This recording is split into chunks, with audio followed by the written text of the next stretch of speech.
मैं मोहित कुरैशी साहब और हमारे अख्तर भैया इनका शुक्रिया अदा करता हूं कि वो आज इस इलेक्शन में हमारी हिमायत भी किए वार्ड नंबर 7 में। और ये जो ऑफिस थी, जो सेंटर था, इससे पहले मुखालिफ पार्टी का इलेक्शन लड़ने का सेंटर इसको बनाया गया था, उस जगह को भी उन्होंने बिला मुआवजा हमको समाजवादी पार्टी की ऑफिस खोलने की इजाज़त दी और आज हमने उसका उद्घाटन किया और मैं उनका शुक्रिया अदा करता हूं।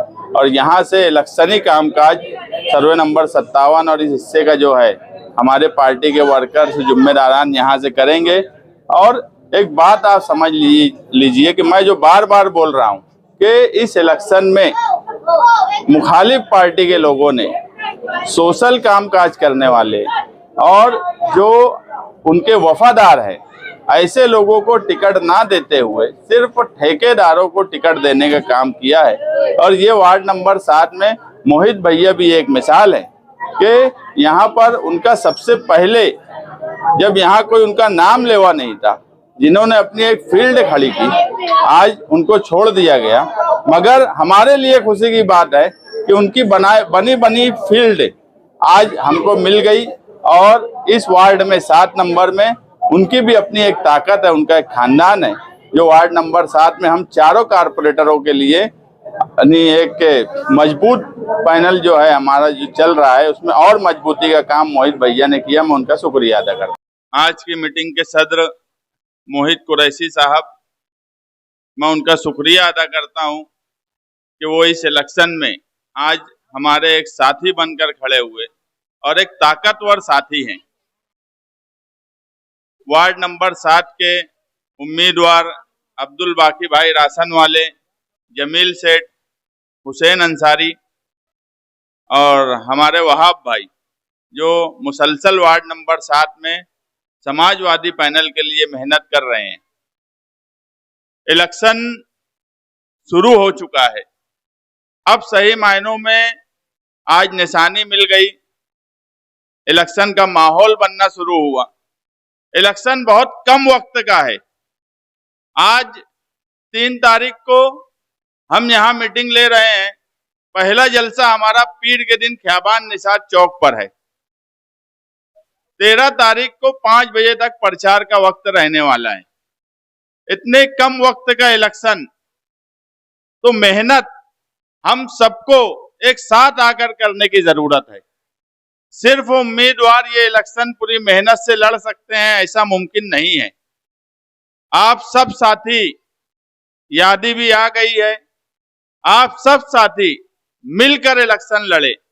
ये इलेक्शन सिर्फ वार्ड नंबर 7 का नहीं है, ये इलेक्शन कारपोरेशन में इक्तदार में पहुंचने का इलेक्शन है। मैं इससे पहले कई महीना पहले एक बात बोला करता था कि हमारे बाजू में वार्ड नंबर 2 है और यहां पर फिरका परस्तों से इमाम पार्टी ने साठ गांठ कर ली है। मुझे बताओ, इससे पहले वार्ड नंबर 2 में इन्होंने कभी सीट नहीं लड़ाई। इनके उम्मीदवार कौन है ये नहीं जानते। मालेगांव शहर में बीजेपी और शिवसेना ये नदी के उस पार 5 पैनल में गठबंधन करके इलेक्शन लड़ रहे हैं। फिर क्या वजह है कि वार्ड नंबर 2 में बीजेपी ने अपनी सीट नहीं दी और वहां पर मालेगांव सेकुलर पार्टी के इस्लाम पार्टी से 4 उम्मीदवार दिए गए, मगर एमआईएम ने वहां पर वोट काटने के लिए सिर्फ टिकट दी है कि मुसलमानों का वोट काट लिया जाए और शिवसेना चुन के आ जाए।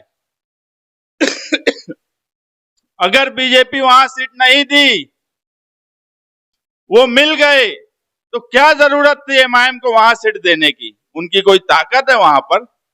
200-500 वोट लेकर वहां पर सिर्फ शिवसेना की सीट आ जाए, इसकी कोशिश एमआईएम पार्टी और मौजूदा एमएलए कर रहे हैं। और यही साठगांठ आने वाले कारपोरेशन इलेक्शन में इनका है कि आप उधर से सीट लेकर आओ और भगवा मेयर इस मर्तबा शिवसेना और बीजेपी का कारपोरेशन में बैठ जाए। हमारी लड़ाई सिर्फ वार्ड नंबर 7 या ward number 2, ward number 8, ward number 6 और 3 की नहीं है। हमारी लड़ाई इक्तिदार में आने की है और इक्तिदार में इस मर्तबा नदी के इस पार से ही इक्तिदार किस फ्रंट का आ सकता है। मुझे कोई बताए कि इमाम की आज इतनी ताकत दिखती है क्या कि वो 44-48 सीट सिर्फ इस तरफ से लेकर आ जाए। सिर्फ मालेगांव सेकुलर फ्रंट की ही ये ताकत है कि वो नदी के इस पार से इतने कारपोरेटर चुनकर लाए कि हम वहां इक्तिदार में आ सकते हैं। सिर्फ बुनियादी जरूरत का सवाल नहीं है, बुनियादी जरूरत कारपोरेटर चुनकर आएंगे, आपके कारपोरेटर बुनियादी जरूरत पूरी करेंगे, मगर सवाल शहर की तरक्की के साथ साथ शहर के तहफ्फुज का है कि इस शहर को तहफ्फुज कौन दे सकता है। मुसलसल 1 साल से 6 जनवरी को एसआईटी बैठी, उस वक्त से मालेगांव शहर की आवाम, खास तौर से हमारी माए बहनें मुसलसल परेशान है एसआईटी की नोटिस लेकर। इस हिस्से में भी कई ख्वातीन को एसआईटी की नोटिस आई। मुझे बताओ कि अगर 3400 जन्म दाखिले की जांच में 1000 के ऊपर लोगों पर एफआईआर हुई, जिसमें 700 से ज्यादा ख्वातीन है, तो आने वाला वक्त एसआईआर की इंक्वायरी के लिए तैयारी का है। एसआईआर की इंक्वायरी 5,17,000 वोटर्स की होने वाली है। जो लोग अपना फॉर्म सही नहीं भर सकते, जो वार्ड नंबर 6 में जिनको ये नहीं समझता कि एक ही खातून 2 कैटेगरी में अगर फॉर्म भरेंगी तो एक फॉर्म विड्रॉल करने की जरूरत होगी, जिनको ये नहीं समझता कि उन्होंने जहां फॉर्म भरा है वो ठेकेदार है, उसका फॉर्म रद्द हो सकता, जिनको इतनी समझ नहीं है वो एसआईआर में आपकी क्या मदद कर सकते। जिन्होंने 3400 जन्म दाखिले में अगर मुझे बोल दे कि मौजूदा एमएलए या एमआईएम पार्टी के इस्लामाबाद के जिम्मेदारान या जो कंपाउंड है वहां के लोगों ने किसी एक नोटिस पर लोगों की मदद की हो तो उसको लेकर आए कि हमने इसकी मदद की। 3411 लोगों की मदद आसिफ शेख साहब और हमने मिलकर माइनॉरिटी डिफेंस कमेटी बनाकर की। हम इलेक्शन हार गए थे, मगर जब एसआईटी बैठी और ये महसूस हुआ कि शहर की ख्वातीन को जेल जाने की नौबत आ गई। मालेगांव शहर में कई फसाद हुए, 12 नवंबर का वाकया हुआ, बगैर गुनाह के लोग जेल गए, ये तारीख में कई बार मिलेगा, मगर मालेगांव की तारीख में कभी ये नहीं मिलेगा कि कोई खातून बेगुनाह जेल में गई हो। ये पहली मर्तबा इस शहर में हुआ कि मालेगांव शहर की हमारी ख्वातीन, किसी की माँ, किसी की बहन, वो जेल गई। 700 लोग एसआईटी की नोटिस लेकर, एसआईटी ऑफिस से लेकर, छावनी पुलिस स्टेशन से लेकर कोर्ट के चक्कर लगा रहे थे। अगर हम माइनॉरिटी डिफेंस कमेटी टेबल नहीं लगाती, हम फॉर्म दुरुस्त करने की कोशिश नहीं करते, हम उनके कागजात दुरुस्त करने की कोशिश नहीं करते, तो आज कई ख्वातीन जेल जाती। हमें फिक्र इस बात की है कि एसआईआर की जब इंक्वायरी होंगी तो मुझे बताओ, क्या इस वार्ड में या आजू बाजू में, वार्ड नंबर 8 हो, 3 हो, 5 हो, इस वार्ड में उन्होंने ऐसे उम्मीदवार दिए हैं जो कागजात की समझ रखते हो, जिन्हें कानूनी समझ हो। उन्होंने तो सिर्फ और सिर्फ ठेकेदारों को चुन चुन कर टिकट दिया है, और ये ठेकेदारों को टिकट का मामला इस्लामाबाद से लेकर इस्लामपुरा, बेलबाग, इन हिस्से में भी उन्होंने ठेकेदारों को ही टिकट दिया है। हमने कोशिश ये की है इस्लाम पार्टी और समाजवादी पार्टी के ऐसे नुमाइंदे चुनकर जाएं जो कारपोरेशन में फिरका परस्तों को मुंहतोड़ जवाब दे सके, और वो जवाब सिर्फ और सिर्फ मालेगांव सेकुलर फ्रंट के उम्मीदवार ही दे सकते हैं। उन्हें कानूनी समझ है, उन्हें ये समझता है कि अगर कोई पेपर में मामूली मिस्टेक है तो उसे किस तरह से हिकमत अमली से दूर किया जा सके। इन सब बातों को देखकर हम ये इलेक्शन में जा रहे हैं। बुनियादी जरूरत के सवाल पर, ये ठंडी सड़क है, इस पर अभी हुसैन अंसारी ने आपको तफसील बताई। ये सिर्फ उद्घाटन कर लेना, जिन्हें पेपर वर्क पे काम किस तरह किया जाए ये नहीं समझता हो, तो उनके चुनकर आए हुए कारपोरेटर की रहनुमाई कौन करेगा?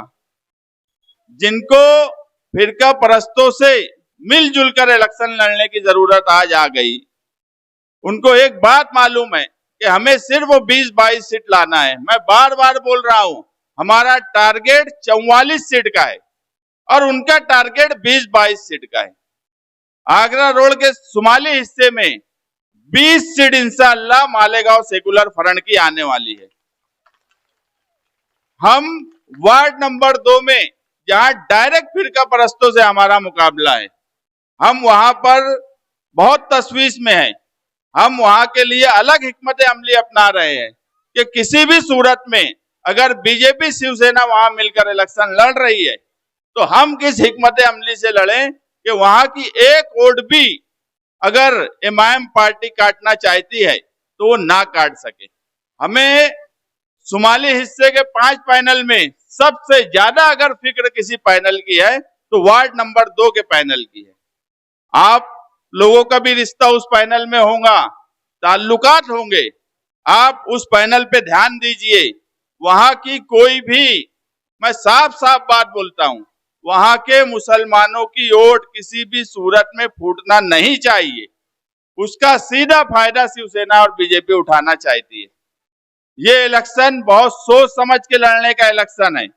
इस इलेक्शन में आपको हिकमत भी लगाने की जरूरत है, जोश भी लगाने की जरूरत है, और वक्त कम होने की वजह से कोशिश ज्यादा करने की जरूरत है। हम जगह जगह पर छोटी छोटी कॉर्नर मीटिंग, अलग अलग हिस्सों में मीटिंगें ले रहे हैं और मीटिंगें लेकर एक माहौल बनाया जा रहा है। आप मालेगांव सेकुलर फ्रंट का माहौल बना हुआ है और पूरे शहर में बना हुआ है। आज मालेगांव शहर के किसी भी हिस्से में, आगरा रोड के शुमाली हिस्से में आ जाइए, पक्का वार्ड जिसको बोलता है उस हिस्से में चले जाइए, गुरुवार वार्ड में चले जाइए, रविवार वार्ड में चले जाइए, एक बात एक आम लोगों को महसूस कर रहे हैं कि अगर नदी के इस पार कोई इक्तिदार हासिल कर सकता है तो वो सिर्फ और सिर्फ मालेगांव सेकुलर फ्रंट की 2 पार्टियां, इस्लाम पार्टी और समाजवादी पार्टी। और हम कतई नहीं चाहते, हम ये चाहते ही नहीं है कि हमको नदी के उस पार से एक भी सीट लेने की जरूरत पड़े। ये उसी वक्त मुमकिन है जब आप वार्ड नंबर 7 के चारों कारपोरेटर्स को चुनकर देंगे। ये चारों कारपोरेटर मालेगांव कारपोरेशन में आपका तहफ्फुज भी करेंगे, आपका जो तामीर और तरक्की और बुनियादी जरूरत है उस पर भी ये लोग ध्यान देंगे। इतना हमें एतमाद भी है और यकीन भी है। उसके बाद किसी भी तरह की इंक्वायरी आ जाए, अगर हम वहां बैठ गए तो इतना तो पूरा शहर जानता है, हमारे मुखालफिन भी जानते हैं कि अगर ये बैठ गए तो ये सारी इंक्वायरीज, हर चीज को इनको करना आता है, इनको समझ है। बहुत से लोग मुझे बोलते हैं कि एफआईआर हो गई 1044 लोगों पे, और मैं बार बार बोलता हूं कि पहली ही महासभा में मैं तजवीज लाऊंगा। तो लोग हैरान हैं। मुझे 1-2 जिनको थोड़ा बहुत कानून समझता है वो भी मुझे बोले कि ये कैसे मुमकिन है कि एफआईआर हो गई और तुम ऐसा कर सकते हो। मैं बोला बिल्कुल सच बात है, 1044 लोगों पर एफआईआर हो गई है। अगर हमको इक्तिदार मिला, उसमें 700 ख्वातीन है, अगर हमको इक्तिदार मिला तो पहली तजवीज, अगर इंशाअल्लाह मैं चुन के आया तो पहली तजवीज मेरी यही होगी कि 1044 लोगों का जो आदेश तहसीलदार ने दिया है उस आदेश को हैंड राइटिंग एक्सपर्ट के पास भेजो। और हमको भी कानून समझता है, हम भी किसी वजह से अभी तक जामीन एक की भी नहीं ली है उसमें, तो हम भी समझ रहे हैं कि कोर्ट में कौन सी चीज चली जाएंगी तो क्या मुश्किल आगे आएंगी। ये सारी बातें समझ बूझकर हम इलेक्शन लड़ रहे हैं। हम हवा में इलेक्शन नहीं लड़ रहे हैं। आज आप देखेंगे तो जो मौजूदा एमएलए असेंबली के वक्त जिनके लड़के को इस्लामाबाद वालों ने उठा के कंपाउंड में लाया, धमकी दी, बंदूक लगा दिए और अपने मन की बात करवा लिए, आज वही लोगों ने सब टिकट बांटा है। यहां मोहिदा भैया बैठे हैं, पहला टिकट इस वार्ड में इनको दिया गया था, कोई टिकट लेने वाला उनका नहीं था। ये बात गलत बोल रहा हूं भैया? पहला टिकट इनको दे दिया गया, मगर ये ठेकेदारी नहीं कर सकते, ये ठेकेदारी नहीं कर सकते। उन्होंने चुन चुनकर ठेकेदारों को टिकट दिया।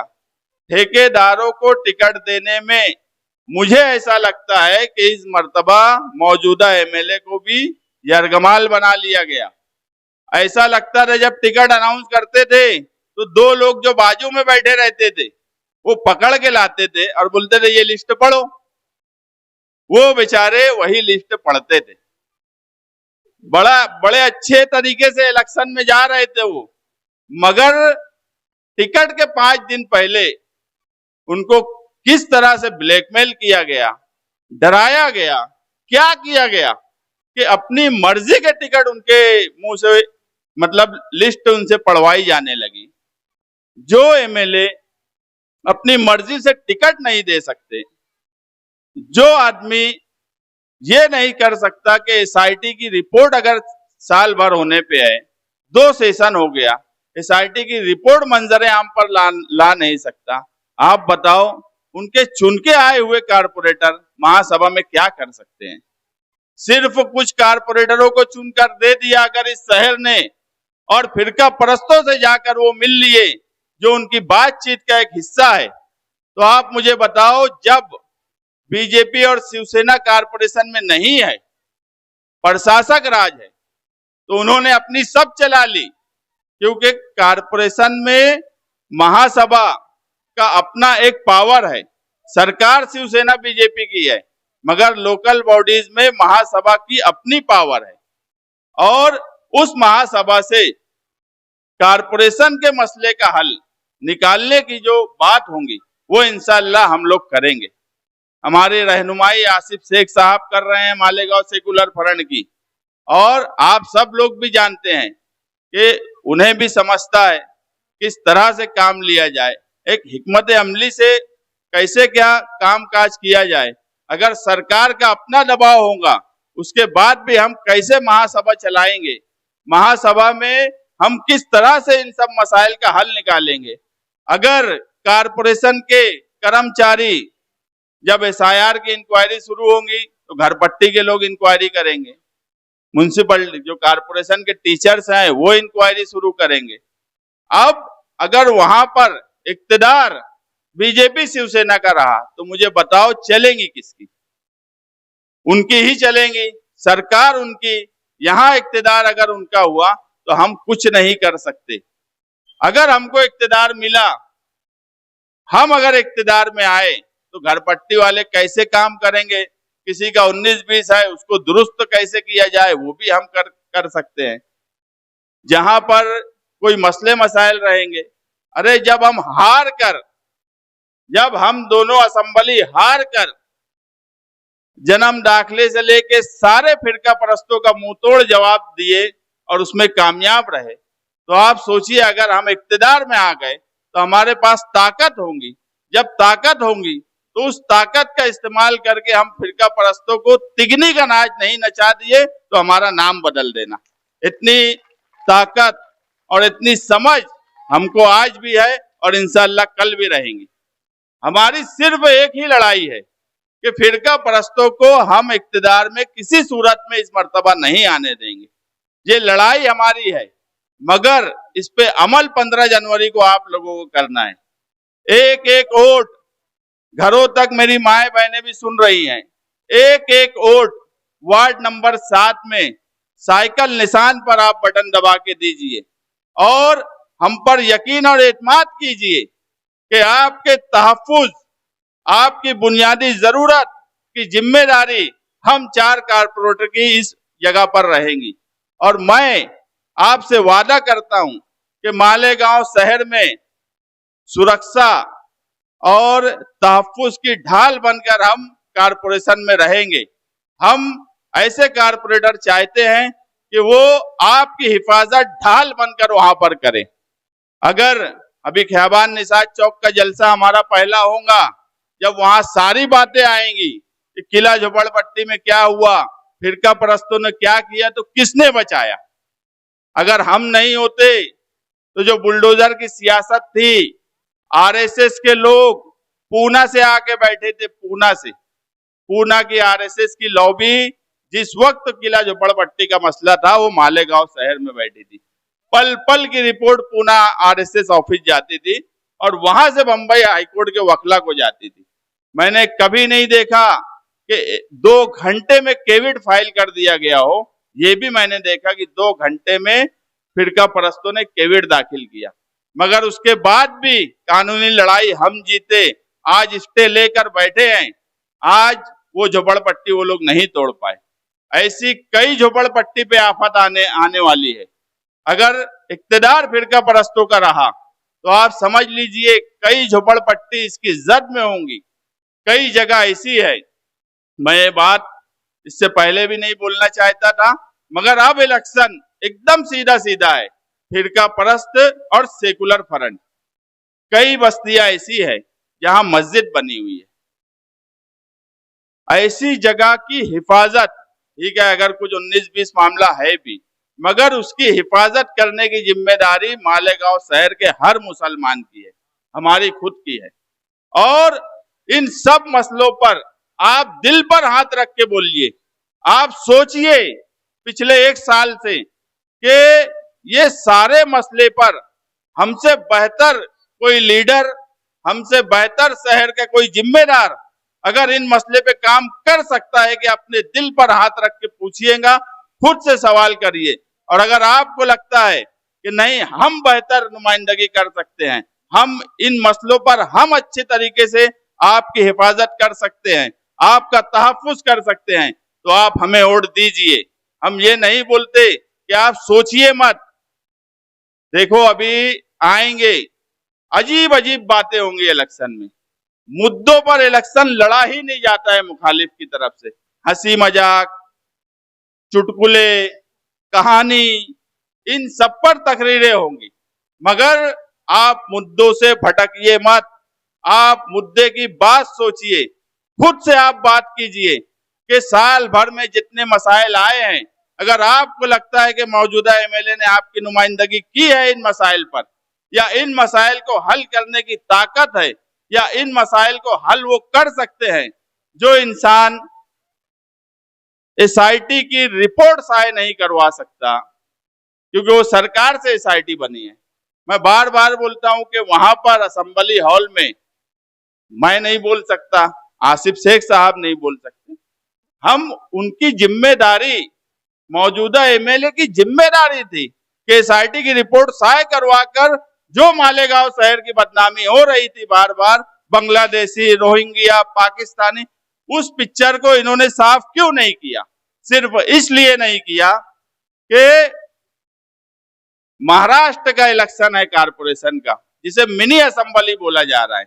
अगर मालेगांव शहर की एसआईटी की रिपोर्ट मंजरे आम पर आ जाती तो आप मान लीजिए एक बांग्लादेशी नहीं है, एक रोहिंग्या नहीं है, एक पाकिस्तानी नहीं है, तो बीजेपी से सवाल दूसरे शहरों में किया जाता कि साल भर से जो हवा बनाए, पुलिस डिपार्टमेंट से लेके सरकारी मशीनरी को 6-7 महीने तक आपने कागज पत्तर इस्तेमाल करे, उनका पूरा काम करवाए, किरीट सोमैया आकर जबरदस्ती उनसे काम किया और एक बांग्लादेशी इस शहर में नहीं निकला, तो उनकी हवा खराब होती दूसरे शहरों में।